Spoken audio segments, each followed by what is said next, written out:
moi. Harmonie, donc tu es la maison.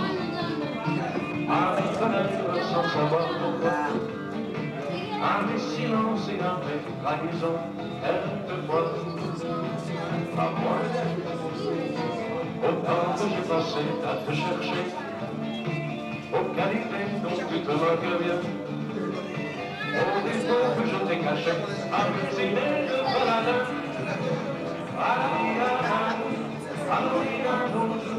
À l'éternel retour de la chance, à l'enfant qui viendra, qui nous ressemblera, qui sera à la fois.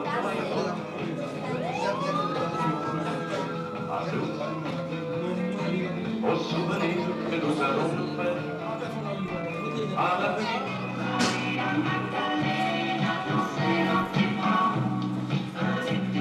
Une soirée sous les tropiques.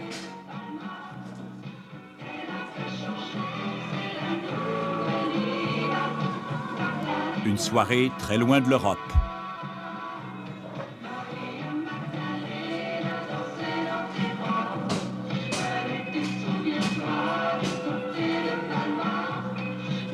Une soirée en France.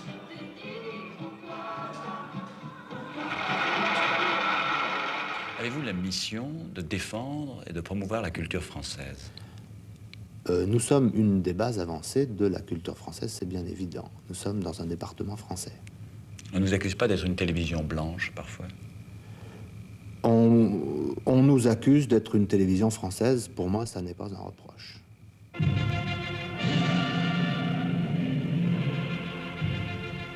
En effet, plus de 80% des programmes de FR3 Martinique viennent de Paris. C'est ici que l'île reçoit notamment chaque jour par satellite, à 7000 km de la métropole, des images d'actualité. L'indicatif des programmes, c'est la Marseillaise. Est-ce que vous chantez la Marseillaise? On nous a appris ça à l'école, mais maintenant, on pense que la Marseillaise, c'est le symbole de la France colonialiste, je ne pense pas.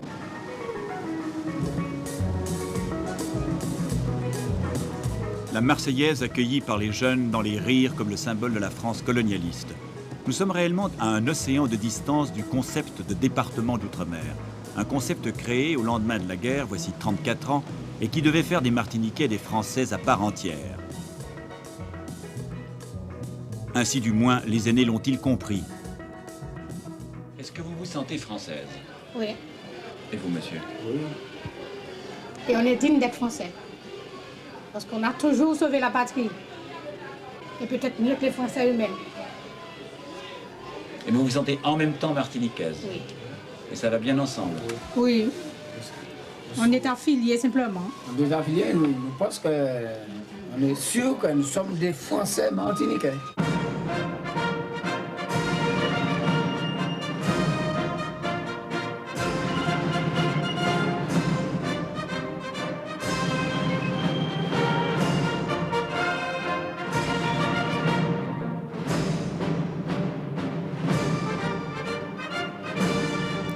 Ils sont morts hier comme de braves blancs pour la France. Mais qui, devant ces pâles monuments, se souvient que 9 Martiniquais sur 10 sont des Noirs et des mulâtres? Aujourd'hui, rien ne paraît avoir changé puisque France Antilles, l'unique quotidien d'information de l'île, pose cette question capitale. Quel était l'âge de Jeanne d'Arc en 1425? Joséphine de Beauharnais, alias Madame Napoléon Bonaparte, née dans l'île, il est vrai, les pieds nickelés, et même James Bond. Devant tant d'éclectisme, le lecteur de province n'est pas dépaysé. Et oui, aux yeux de Paris, la Martinique, c'est la province. Et comme à Paris ou en province, lorsque les lycéens sont mécontents, ils descendent dans la rue pour protester. Ils contestent la France à la française. Ils ont moins de 20 ans et leur génération représente plus de la moitié de la population de la Martinique.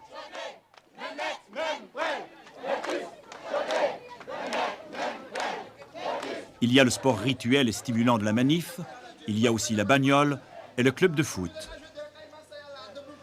Et l'inconscience de certains souvenirs.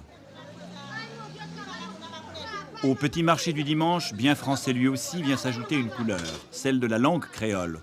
ce patois, comme l'appellent les Français de la métropole qui ne le comprennent pas.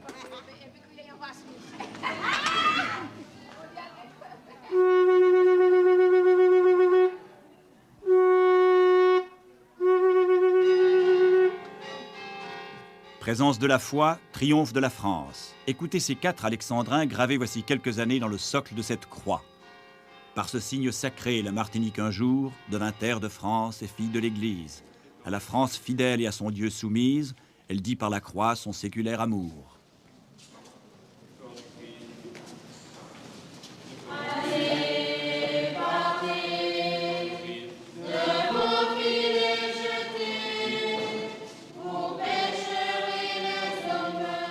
Les Martiniquais ont appris à compter en nombre d'âmes la population de leur village. Les habitudes françaises sont ici réellement séculaires.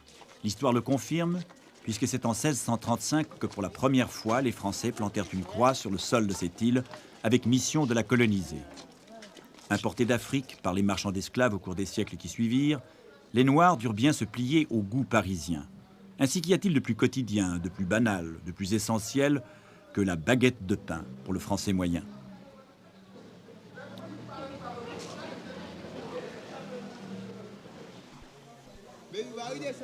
Certaines réalités, quand vous faites avaler, sont parfois difficiles à digérer. Il faut bien les prodiges du droit pour que le soleil de France puisse se coucher à ce rythme et dans la mer des Caraïbes pendant que s'éveille le chant de la nuit tropicale.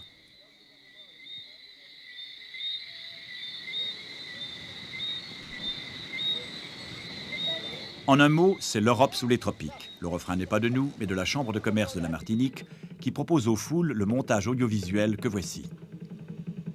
Comment investir en Europe sous les tropiques? Une seule réponse, la Martinique. Guanacaera pour les Caraïbes, Madinina pour les Espagnols. La Martinique, l'île aux fleurs, est située dans l'océan Atlantique, au milieu de l'arc Caraïbe, au carrefour des 2 Amériques, de l'Europe et de l'Afrique.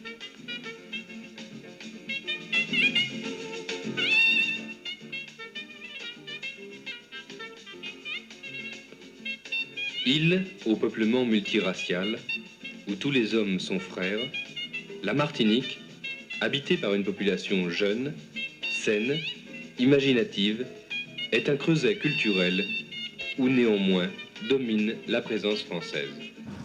Et ainsi de suite. Le boulevard du Général de Gaulle, le voici. La présence française domine en effet. Les passants sont noirs, mais les modèles sont blancs, comme pour les monuments. Très blanche aussi, la préfecture. En 1946, les Martiniquais ont accueilli la loi d'assimilation, donc le statut de département, comme une promotion au sein de la République française. Fini la colonisation. Paris leur disait, désormais vous êtes comme nous. Liberté, égalité, fraternité. À un détail près cependant, ce n'étaient pas les Blancs qui devenaient des Noirs, mais les Noirs qu'on assimilait aux Blancs. Par la suite, fait exceptionnel, cette île département de 340 000 habitants est devenue à elle seule une région. Et c'est derrière cette curieuse façade, dessinée sans doute à Paris, que monsieur le préfet trouve une deuxième casquette, celle de préfet de région, pardi. Monsieur le préfet, le voici. Il fonctionne à 7000 km du gouvernement et des ministères. C'est lui tout de blanc vêtu qui sert de courroie de transmission du pouvoir entre Paris et cette Martinique à la fois départementalisée et régionalisée.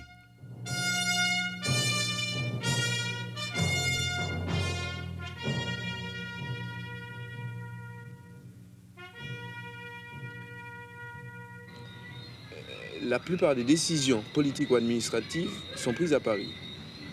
Très schématiquement, nous avons, pour prendre les décisions politiques, 3 députés qui nous représentent à l'Assemblée nationale. Ces 3 députés siègent au milieu de 480 députés. Bon, donc ils peuvent difficilement avoir une influence quelconque sur les décisions qui sont prises. De plus, lorsque les questions qui concernent la Martinique sont évoquées, la plupart du temps, les autres députés français ne sont pas intéressés et donc ne se trouvent pas dans la salle à ce moment-là. L'avenir de ces pays d'outre-mer, c'est quoi, monsieur le secrétaire d'État? Ce n'est pas faire la politique de l'autruche. Ce n'est pas se rassurer en ressassant quelques formes. Figure de proue, parmi les 3 députés de la Martinique, Aimé Césaire, maire de Fort-de-France, poète de renommée mondiale, l'un des chantres de la négritude. Préparer Un avenir pour les départements d'outre-mer, c'est d'abord et prioritairement arrêter le dépérissement économique des îles. C'est stopper le processus qui les mine et les conduit insensiblement, mais inéluctablement, à la ruine et à la catastrophe. En tout cas, à vrai dire... La ruine, la catastrophe. Cette voix universellement appréciée dans les milieux littéraires, cette voix prophétique pour les gens de couleur francophone de tous les continents, combien l'écoutent réellement ici, dans cet hémicycle, à Paris? Hélas. La parole est à Monsieur Lagourgue.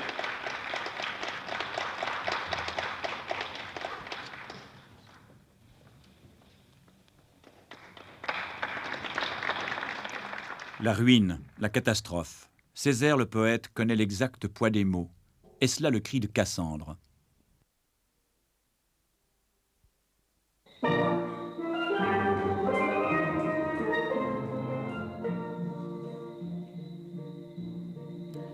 Et pendant ce temps, à 7000 km, outre-mer, à Fort-de-France, chef-lieu de la Martinique, on travaille.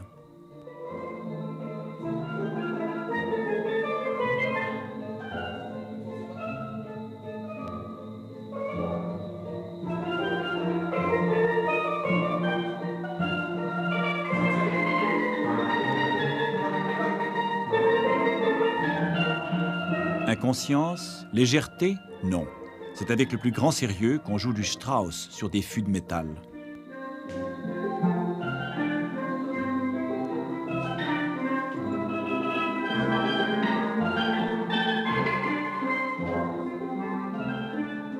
Fichtre, n'oubliez pas, c'est la France et la communauté européenne sous les tropiques.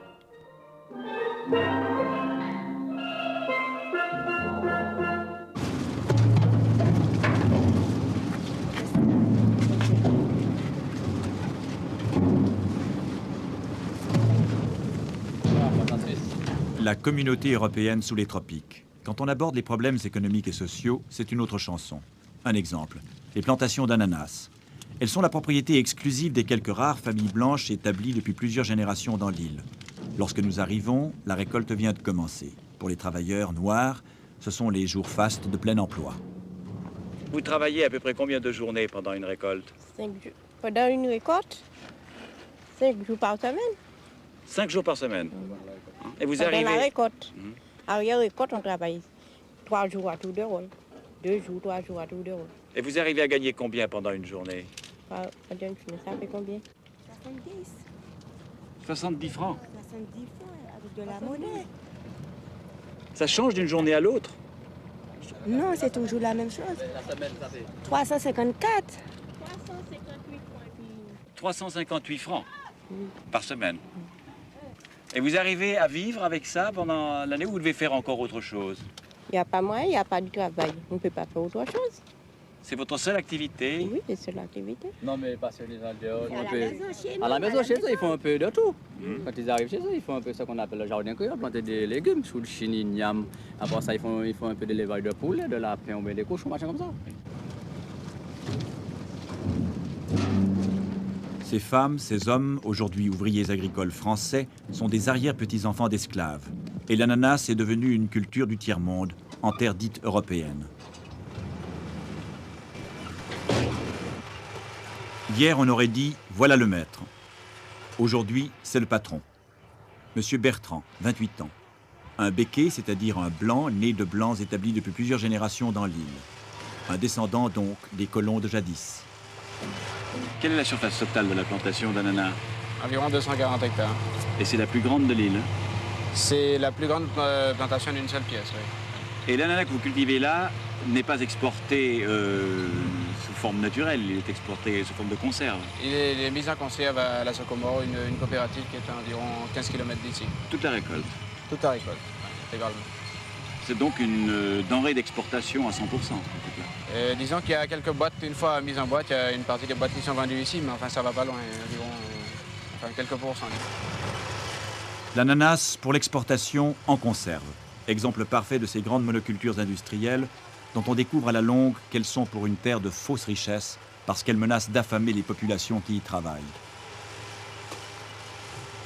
Le salaire minimum garanti n'atteint toujours pas à la Martinique, en dépit des promesses, celui de la métropole.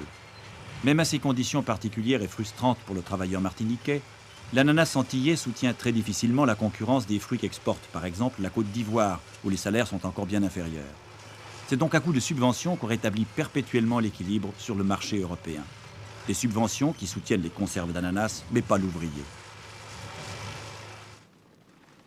Voilà ce qu'il faut appeler le malaise du tiers-monde surdéveloppé. Pour la banane, c'est encore pire. Quant à la canne à sucre, symbolière de la Martinique opulente, elle se heurte désormais à la double concurrence des plantations du tiers-monde à très bas salaire et de la betterave sucrière qui prospère en Europe.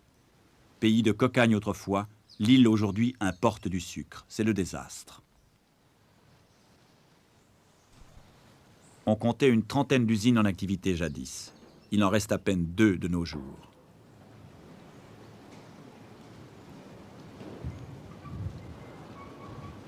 Fort-de-France, le port.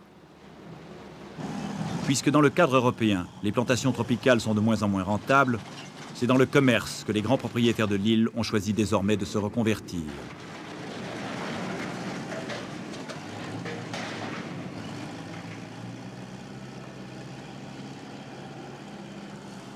Les usines démantelées sont exportées en 1000 morceaux. C'est le passé de l'île du sucre qui s'en va à la ferraille. Le maître d'œuvre est blanc.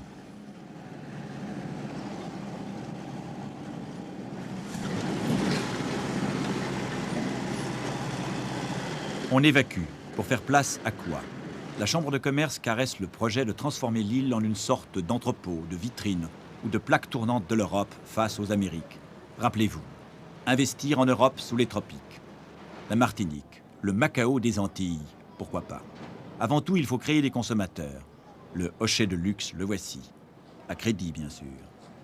Ces images ont été filmées sur le même quai, le même jour. Comble d'ironie, cette voiture, à Paris, est portée au compte des exportations.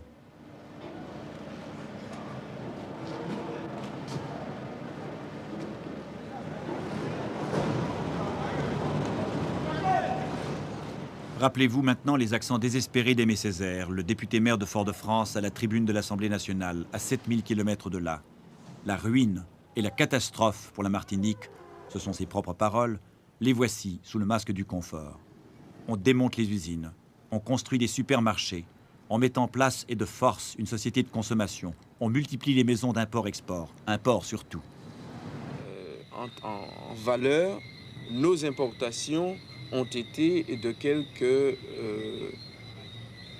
2 milliards de nouveaux francs. Par contre, nos exportations en valeur ont été de 600 millions de nouveaux francs. Par conséquent, le déficit commercial est de 1400 millions de nouveaux francs, c'est-à-dire 1,4 milliard. Et ce 1,4 milliard en 1978 sont financés uniquement par des transferts publics, c'est-à-dire des dépenses publiques du gouvernement français à la Martinique sous forme d'investissement, sous forme de salaire de fonctionnaires, sous forme d'aide sociale et sous forme de financement de toutes sortes. Précisons que ces subventions de toutes sortes qui partent de Paris à destination des départements d'outre-mer sont portées au compte de l'aide au développement. Cela, c'est le bénéfice comptable de la départementalisation. Françaises et Français à part entière, clame-t-on dans les discours. Françaises et Français entièrement à part, rétorque-t-on avec humour et humeur à Fort-de-France. Les Antillais calculent que la sécurité sociale se pratique chez eux au rabais. C'est ce que les juristes de la métropole appellent faire droit aux particularismes locaux. Jonglerie de mots.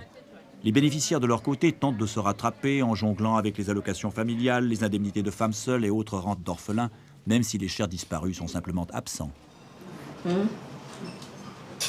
Il faut mettre l'accent, tout ça, hein? Tout ça. Il faut aller à la ligne, là, ici, là aussi. Hein? Comme ici, une mère attentive, 4 enfants, 4 pères différents, et le cas est banal. Chichine, il faut lire, il faut pas faire ça. Il faut lire, il faut lire, il faut pas faire ça. Il faut lire. Maintenant, on voit de moins en moins la présence masculine dans les foyers. Parce que la femme prend plus conscience de sa position par rapport à l'homme de son importance dans le foyer. Et de toute façon, même avec la présence de l'homme, le Martiniquais a toujours tendance à laisser toutes les responsabilités à la femme. Alors ma foi, pourquoi ne pas prendre ses responsabilités toute seule carrément? C'est au temps de l'esclavage que le noir africain, déraciné, transplanté dans l'île et tenu sous la botte du maître blanc, a pris ce réflexe de fuir devant les responsabilités, disent les psychologues. La femme, dès lors, est le pivot de la famille martiniquaise. Dans ce régime matrifocal, il y a comme un divorce entre les mœurs antillaises et la loi française. Vous avez combien d'enfants, madame? J'en ai 3 enfants. Et vous vivez seule? Oui, je vis seule. Je ne suis pas mariée. Et il arrive souvent qu'une femme ait des enfants de différents pères. Oui, j'en ai un qui est différent père, c'est la petite fille. Est-ce que ça signifie qu'il y a de la part des hommes une attitude un peu irresponsable ou comment expliquer ça? Enfin, ici, quand on a des enfants, différents pères, enfin, je sais pas moi, le père n'est jamais d'accord de s'occuper de leur enfant. Lorsque vous avez rencontré ou connu le père de vos enfants, est-ce que vous pensiez qu'il allait vous laisser seul ou... En ce moment-là, vous ne pensez pas à des choses pareilles, surtout si vous aimez la personne. Parce que je vous dis, je l'aimais beaucoup. On est resté 12 ans comme ça, très bien, et puis brusquement, il est parti. C'est quelque chose qui arrive souvent en Martinique. Les pâtisseries que cette mère célibataire confectionne au logis, elle va les vendre dans la rue, car le complément naturel des allocations de toutes sortes, c'est la légendaire débrouillardise martiniquaise.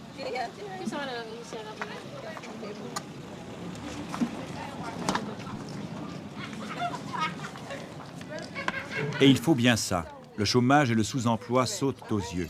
Pas besoin de statistiques, c'est une vérité quotidienne. Avant même que Paris se décide à verser enfin, comme en métropole, des allocations de chômage, on est déjà passé dans les Antilles françaises du statut de colonisé au statut d'assisté. Est-ce plus confortable?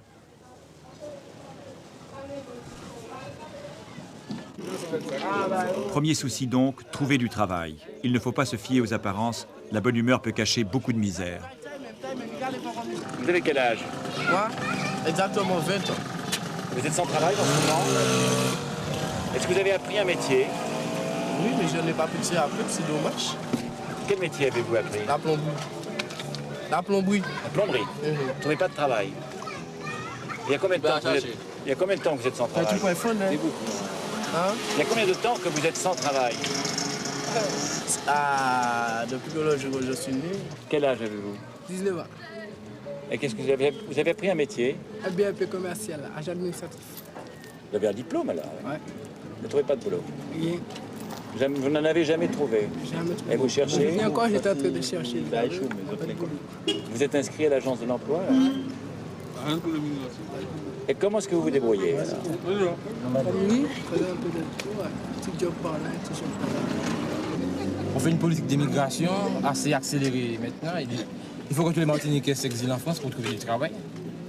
Je vais essayer de chercher plus d'abord ici, et puis si je ne trouve pas, je serai bien obligé de partir. Ça vous révolte? Oui, ça m'énerve. Je travaille, mais je suis chômeur. Vous travaillez, mais vous êtes chômeur. Vous travaillez sur un fonds de chômage. Fonds de chômage. Est-ce que vous avez une formation professionnelle? Non, pas tout à fait. Vous êtes allé vous annoncer à l'agence pour trouver de l'emploi? Oui, j'y étais. Et ça sert à quelque chose? Non. Il y a beaucoup de chômeurs dans le quartier. Assez comme ça. Hein. À votre avis, l'Agence nationale pour l'emploi, ça peut les dépanner? Non, pas du tout. Parce que moi, je connais pas mal de gens qui ont des diplômes qui ne trouvent pas d'emploi. Et même des bacheliers qui sont encore de se balader dans les rues. Tous les jours, on vous dit l'Agence pour l'emploi, l'Agence pour l'emploi. Quand il y a quelque chose en réalité, on vous demande des tas de diplômes de cet auteur. Et pourquoi? Pour une petite somme de rien. Voilà comment ça se passe ici. Des publicités pour tout le monde, mais ça ne va pas comme ça. Il y a encore trop de chômeurs là. Et ça, c'est grave? Très grave même. Et je vous assure, dans peu de temps, ça va changer, hein, parce que ça commence à devenir assez mauvais comme ça. Ça va changer comment? Eh bien, il n'y aura que des vols, voilà comment les gens pourront faire. Voler des choses, essayer de faire un faux business pour se débrouiller.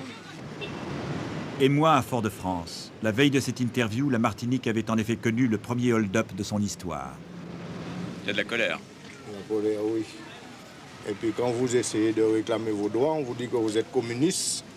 C'est tout ce que le gouvernement prend comme défense. Vous êtes communiste et puis la police dans vos trousses avec des coups de bouton, des gaz lacrymogènes et puis ça va.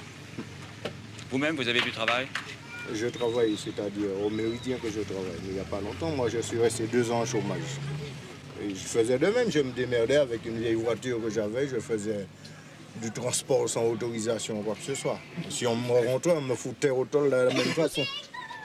Alors j'ai 600 francs, il fallait me débrouiller pour les donner à manger. Le travail se fait de plus en plus rare, alors que parallèlement, les occasions de dépenser se multiplient de tous côtés. Chaque matin, des cortèges de camionnettes quittent les entrepôts des importateurs à Fort-de-France pour aller approvisionner aux 4 coins de l'île les boutiques et les supermarchés. Un matraquage publicitaire bien orchestré invite les Martiniquais à toujours mieux consommer. Et pourtant, si les revenus populaires sont plus bas qu'en métropole, les prix sont souvent de 25 à 30% supérieurs.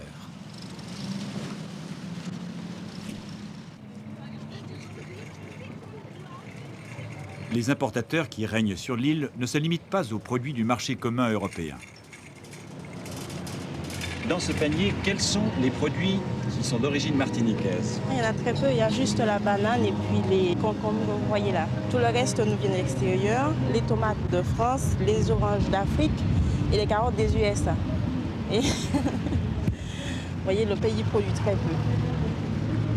Allocations, rentes ou salaires, quand tout va bien, venus de métropole, se transforment donc ici en capitaux privés par le jeu des denrées importées.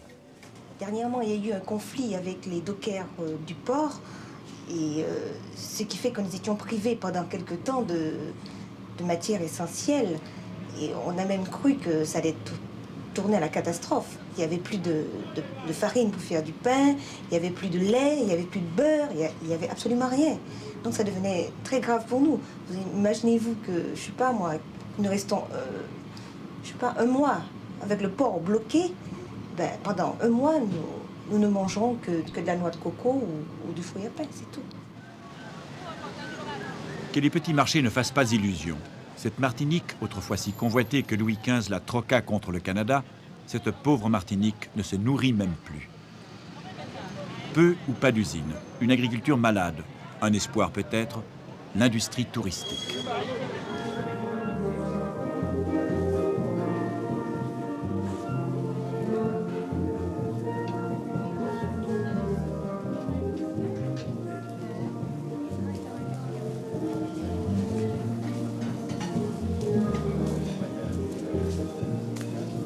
Vous avez bien vu, des choux de Bruxelles, le marché commun sous les tropiques. C'est cela la cuisine typique importée. Méridien, Frantel, PLM, où vont les bénéfices de ces grandes chaînes d'hôtels? À qui profite le soleil des tropiques? En tout cas pas aux Martiniquais. On appelle ici le complexe touristique de la Pointe du Bout. En arrivant ici, moi qui y travaille, j'ai l'impression de changer le monde. S'il n'y avait pas la mer et les cocotiers, j'aurais l'impression de me trouver dans n'importe quel bureau de l'Europe, par exemple. Effectivement, c'est un monde à part.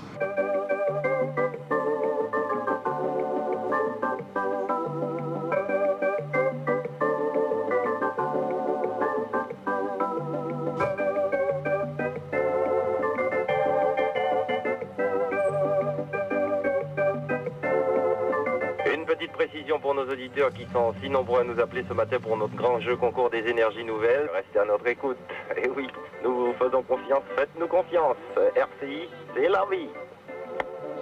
On y va? On plonge dans cette jolie mer des Caraïbes. Un petit plongeon, nous plonger, nous caille plonger bon matin là. RCI égale Radio Caraïbes International, c'est-à-dire sous une autre étiquette, Europe numéro 1, avec son ton bien parisien et quelques touches de créole pour faire plus exotique.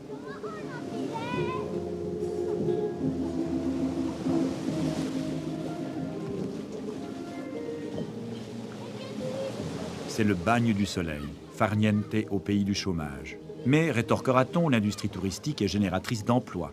Quels emplois? Pour qui? Les postes à responsabilité sont occupés généralement par des métropolitains. En fait, vous verrez la population antillaise, le personnel antillais ne sera que pour des emplois subalternes comme serveuse, femme de chambre. Mais au niveau des postes de responsabilité, il n'y a pas d'Antillais, ou très peu. Et quand il y en a, il faut qu'ils soient de haut niveau, de haute compétence, sinon... Est-ce que ça crée un sentiment de frustration? Ça crée un sentiment de frustration et je pense que ça crée un mauvais climat, une mauvaise relation entre personnel et direction, du fait même qu'il n'y a pas d'Antillais à de postes de responsabilité. Il n'y a que les métropolitains, ce qu'on appelle nous des blancs, et ce qui fait que le Martiniquais se sent mal chez lui-même. Il a l'impression de ne pas être chez lui, d'être rejeté, on ne lui fait pas confiance, et de ce fait, les clients qui arrivent dans ces hôtels ont le sentiment d'être mal reçus, enfin, généralement. Je pense que ça vient d'une part de cet aspect des choses. Le client blanc est en quelque sorte par réflexe assimilé aux métropolitains qui occupent ces positions de responsabilité ici. Exactement. Donc il y a toujours le sentiment de frustration vis-à-vis du blanc, le blanc qui est toujours le chef, le blanc qui vient et qui dispose de tous les avantages que le Martiniquais ne fait que voir, qu'entrevoir. Il n'a jamais dormi dans une chambre d'hôtel, on ne lui a jamais accordé la possibilité de manger dans un restaurant. Donc ce qui fait que au départ, il est hostile envers ce métropolitain. Est-ce que ça se traduit par un sentiment de résignation, de colère sourde ou de révolte? Résignation, ça l'a été pendant quelques années, mais maintenant je crois que ça change. Et que le Martiniquais prend conscience qu'il est Martiniquais et qu'il a son travail à défendre, son pays à défendre. Et je crois qu'on marche vers un sentiment de révolte ces temps-ci. Vous dites qu'il a son pays à défendre. Nous ne sommes pas en France ici? C'est ce qu'on dit. C'est ce qu'on dit. La Martinique fait partie de la France, du département français, mais ce ne sont que des mots. En réalité, on n'a pas du tout le sentiment d'appartenir à la France, d'être en France ici.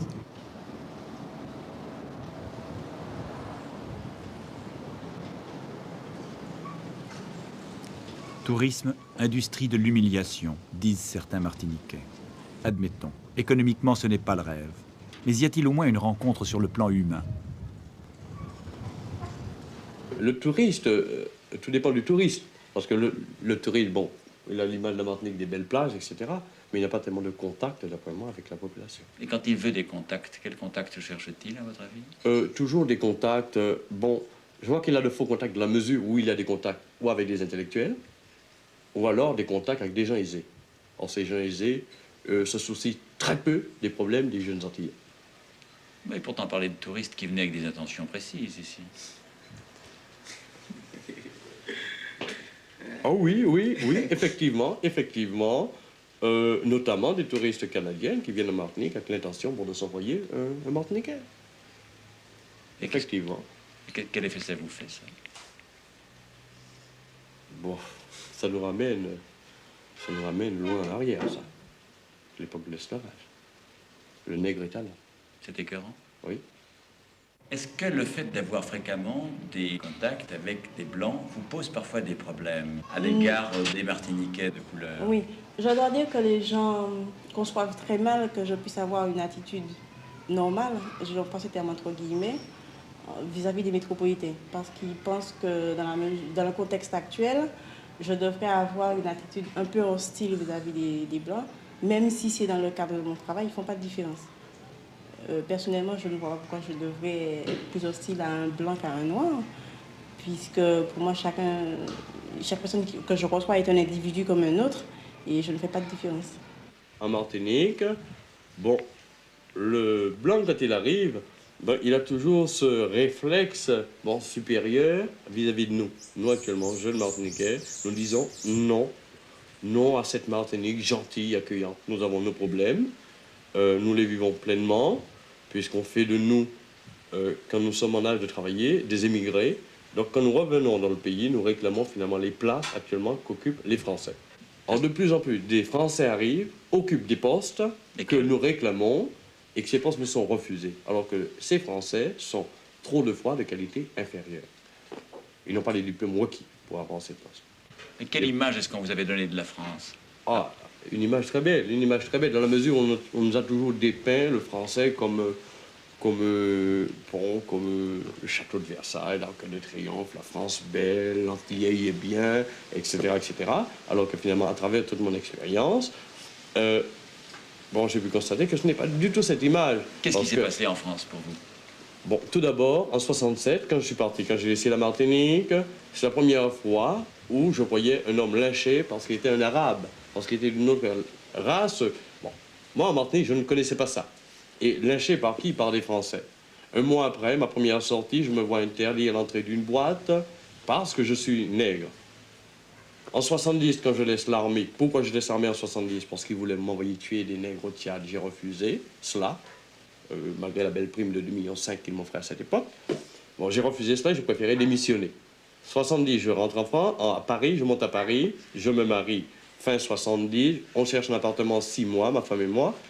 Et chaque fois qu'on se présente, pendant 6 mois, nous avons fait l'objet d'actes racisme de la population parisienne, dans la mesure où, chaque fois qu'on s'est présenté dans un appartement libre, les gens nous ont répondu subtilement où c'était pris, c'était occupé, ou alors directement, on ne loue pas aux nègres.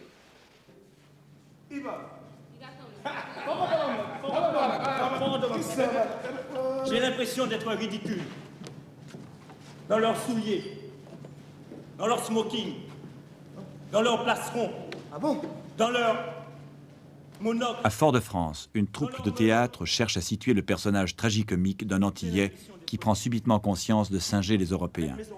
Ce sont ces belles manières qui font ce qu'on appelle aujourd'hui à la Martinique les nègres blancs. S'ils s'exprimaient en créole, ces artistes seraient peut-être de meilleurs comédiens. Ils sont pris à leur propre piège. J'ai l'impression d'être ridicule, avec mon cou en forme de cheminée d'usine, et ces maux de tête qui cessent chaque fois que je salue quelqu'un. J'ai l'impression d'être ridicule, dans leur salon, dans leurs manières, dans leurs courbettes, dans leurs formules, dans leurs multiples besoins de singerie. J'ai l'impression d'être ridicule avec tout ce qu'ils racontent, jusqu'à ce qu'ils vous servent l'après-midi un peu d'eau chaude et des gâteaux enrhumés. J'ai l'impression d'être ridicule avec toute cette théorie qu'ils affectionnent, au gré de leurs besoins, au gré de leurs passions, de leurs instincts, ouverts la nuit en forme de paillasson. J'ai l'impression d'être ridicule. Parmi eux complices, parmi eux souteneurs, parmi eux égorgeurs, les mains effroyablement rouges du sang de leur civilisation. Viens, camarade. Viens, camarade. Mais qu'est-ce qui t'arrive? Mais je ne te comprends pas, tu es là de parler comme si en France les gens sont racistes. Mais en France les gens ne sont pas racistes. Les gens ne sont pas fascistes. Et t'as qu'à rentrer chez toi, Bougnoul, alors, c'est quoi ça? Ah bon, le zouzou. Et les boulous. Rentre chez toi, sale mec. C'est quoi ça? Casse-toi. Hein? Les nègres poteaux. Oh, juif, ça c'est quoi ça? Hein? Quoi? Mais non. Boulou. C'est ça, oui. En Afrique du Sud, en Rhodésie, pas ici, pas en France. Le Martiniquais, en particulier, je parle du Martiniquais parce que je vis dans le cadre, va rechercher jusqu'à la plus petite nuance de couleur. Alors, il y aura une qui dira, bon, je crois que tu es une négresse parce que tu es beaucoup plus noire et moi je suis déjà plus claire, donc je suis brune ou je suis chabine, par exemple. Ou comme j'ai entendu il n'y a pas très longtemps, j'ai un teint marron, mais je ne suis pas négresse. Et, bon, on me fait aussi souvent la réflexion, et ça ce sont des Antillais, on me traite de ça négresse assez souvent. Qu'il est difficile de ne pas avoir la peau blanche, surtout si on l'a plus noire encore que son voisin ou sa voisine. Avant même de rejeter le blanc, combien de Martiniquais ne refusent-ils pas inconsciemment leur propre couleur? Quoi d'étonnant. Journaux, télévision, revues, livres, tous ces modèles blancs proposés ou imposés au nom de la culture française ont enfoui le conflit racial jusqu'au fond même de l'individu antillais. Dans ce conflit qui le chavire, l'homme de couleur ne peut pas s'accrocher sur cette île aux racines de sa négritude, comme les Noirs peuvent le faire dans leur terre d'Afrique. L'Antillais est un enfant de déporté. Et quand il se prend à danser selon son instinct, ce n'est pas le rythme tribal qu'il retrouve, mais la lutte endiablée des esclaves, ses ancêtres. Regardez.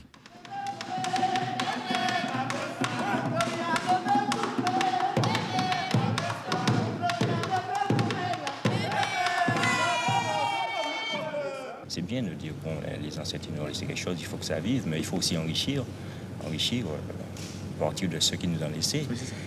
Et puis enrichir aussi par rapport à ce que les autres peuvent aussi également nous apporter. Et à partir de ça, essayer de définir vraiment notre essence véritable. Nous sommes des Martiniquais, nous sommes à mi-chemin, nous sommes là sur une île et nous entendons bien rester sur cette île. C'est notre terre, c'est notre pays et nous entendons bien nous ouvrir également vers le monde. Nous sommes ici juridiquement, formellement, dans un théâtre de préfecture, de province ou de département français. Est-ce que vous vous sentez français? Absolument pas. C'est très là. Non, nous sommes antillais. Le problème qui se pose actuellement pour l'antillais, oui, nous ne tenons pas. Nous avons singé la France pendant pas mal d'années. Peut-être qu'on est tombé actuellement dans un travers, dans un excès contraire, à savoir singer l'Afrique, parce que le retour aux sources africaines ne doit pas correspondre non plus à une nouvelle mascarade. Maintenant, il s'agit de se situer. Sortir d'une aliénation et tomber dans une autre. Voilà. Il faut trouver la bonne mesure. Voilà. Ce que je dirais, l'identité. Tout à l'heure, vous avez parlé de négritude, mais actuellement, on parlerait plutôt d'antillanité. L'antillanité. Le mot est lâché. À travers les heures de l'histoire et des cultures, les Antillais ont une chose en commun, la mer. La mer qui toutefois les isole plus qu'elle ne les unit. Comme le Guadeloupéen, le Dominicain, le Portoricain ou le Cubain, le Martiniquais est avant tout un insulaire. Et dans l'île, l'homme le plus attaché à la mer, c'est encore le pêcheur. Un moteur hors bord, mais une barque d'un autre âge. Son prénom, Surina, son nom de famille, Marguerite. Âge, 45 ans, 11 enfants. Sa pêche préférée, la plongée, sans palme ni appareil. Un masque seulement. Surina Marguerite, un champion qui s'ignore. Ah ben aujourd'hui, j'ai pas descendu très profond. J'ai descendu à 15 mètres. C'est pas si profond. 15 mètres. 15 mètres fait 7 boisses. Alors c'est pas si profond. Et vous descendez parfois jusqu'à combien au maximum? Au maximum, je descends à 28 mètres. Quand c'est une belle pièce, quand il y en a une belle pièce au fond, je viens une belle pièce, je descends à 28 mètres. Il faut rester combien de temps sous l'eau là alors? 2 ou 3 minutes pour enfin, discuter avec le poisson au fond pour amener monter. Qu'est-ce que vous appelez discuter avec le poisson? Discuter avec la flèche et dans mes mains, et le poisson bouge, mais moi je ne dis rien. Mais... L'Antillais, buveur de rhum, insouciant et paresseux. Que reste-t-il de cette image de pacotille? Surina Marguerite, ce travailleur de la mer, ne boit pas et ne fume pas. Il passe jusqu'à 5 heures par jour sous l'eau, et cela dure depuis 30 ans. Une sorte de miracle, mais la pêche, elle, n'est pas toujours miraculeuse. Parfois, on va tout boire d'eau aussi, sans rien du tout dans le canot. Voilà, en mer, l'eau est blanche, la mer roule. Par exemple, il y a des gros coups, alors vous retournez, vous perdez l'essence, vous perdez votre journée, et puis rien du tout. La vie d'une famille de pêcheurs, c'est difficile? Ah oui? Il faut savoir administrer. C'est un vrai combat. Un vrai combat? Oui. Pourquoi? Parce que chez le marin pêcheur, il y a pas de SMIC.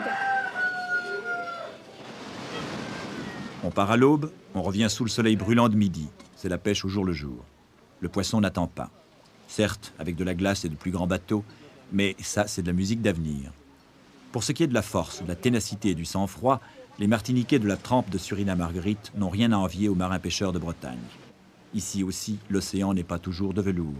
La Martinique, c'est aussi le pays des volcans, des tremblements de terre et des cyclones.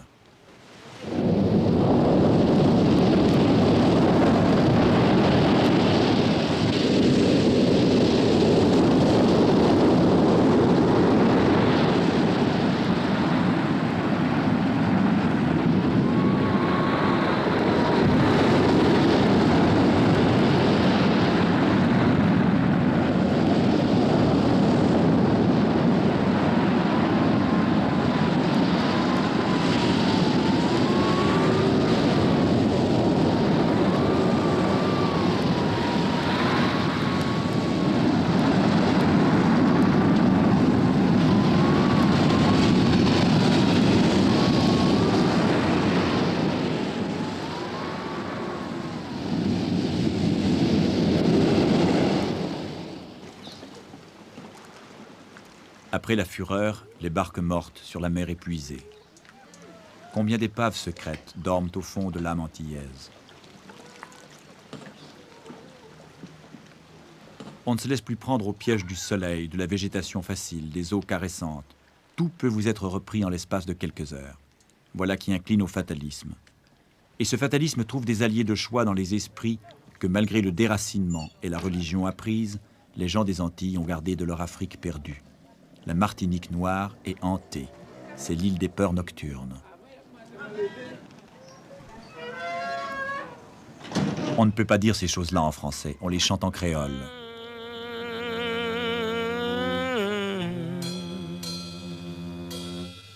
Tout nu, tout bleu, baby. Tu es noué comme ton gros papa. À la Martinique, la mort est chez elle. Les tombes sont souvent plus importantes que les maisons. Drôle de France.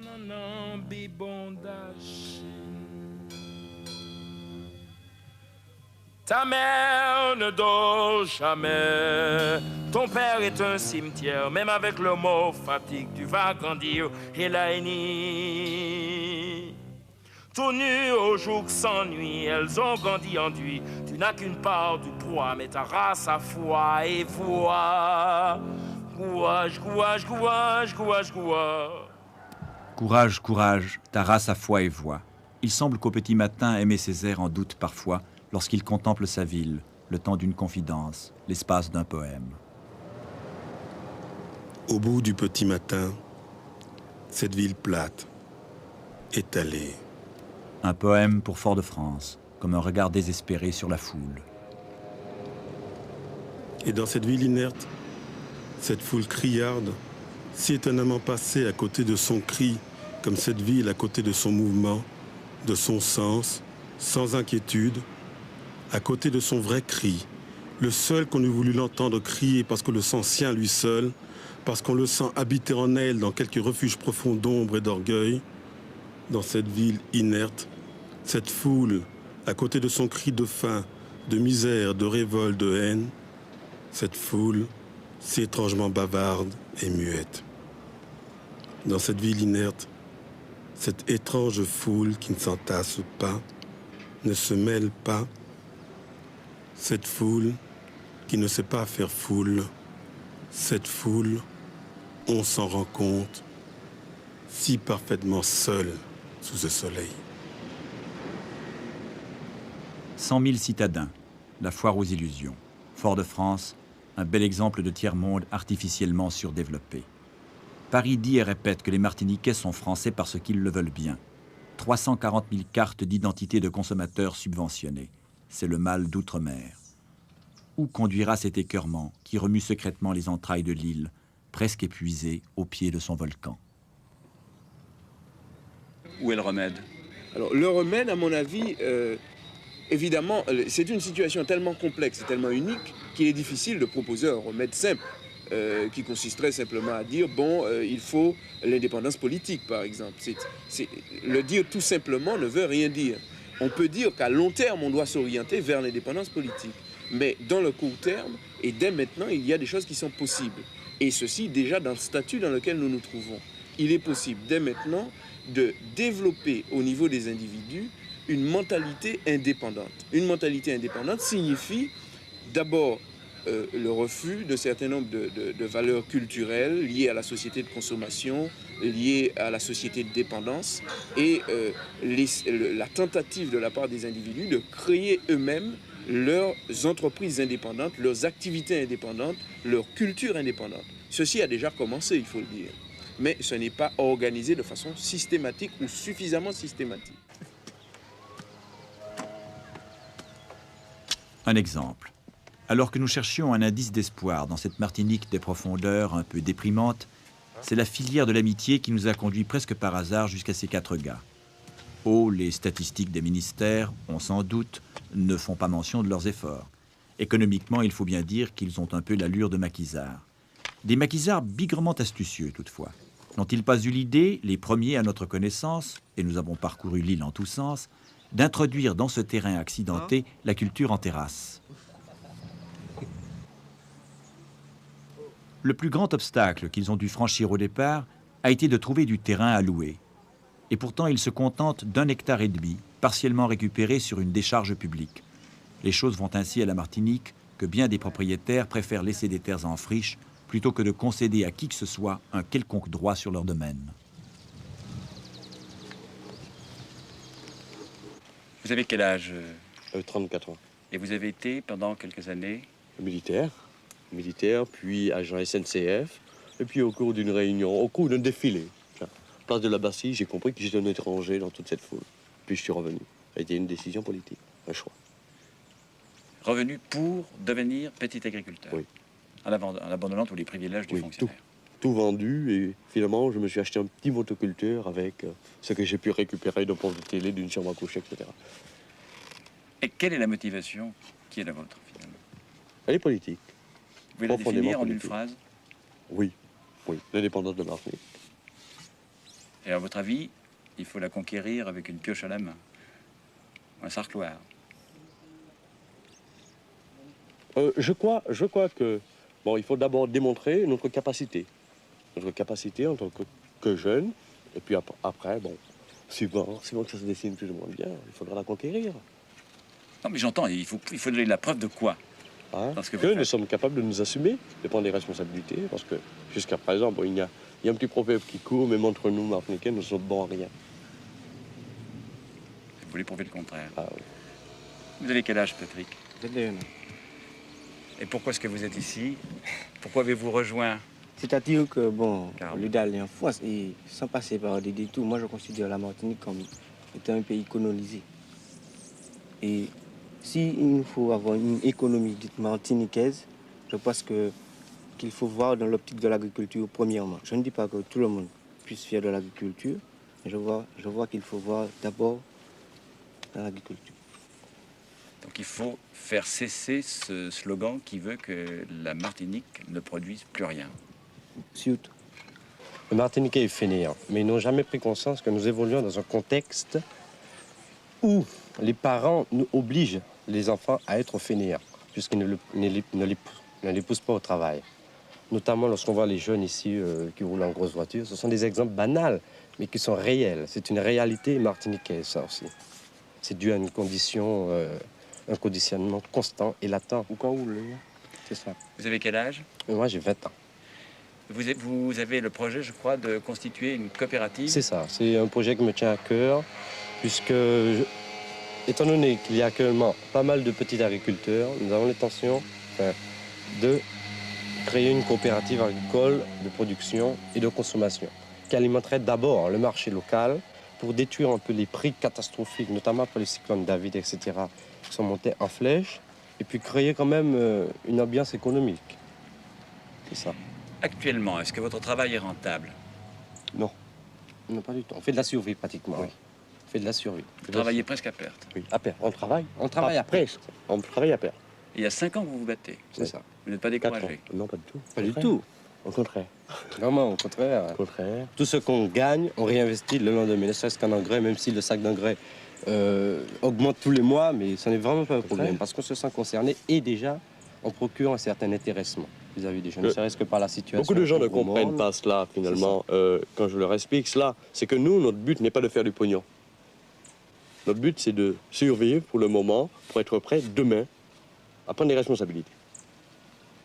Donc, notre but n'est pas d'avoir un bout de terrain pour défendre ce bout de terrain contre des Martiniquais demain matin. Non, pas du tout. Notre but, c'est d'avoir une certaine technique qui puisse demain matin nous permettre, dans une Martinique indépendante, d'être de vrais agriculteurs, de vrais professionnels qui apportent quelque chose économiquement à l'île. Essayez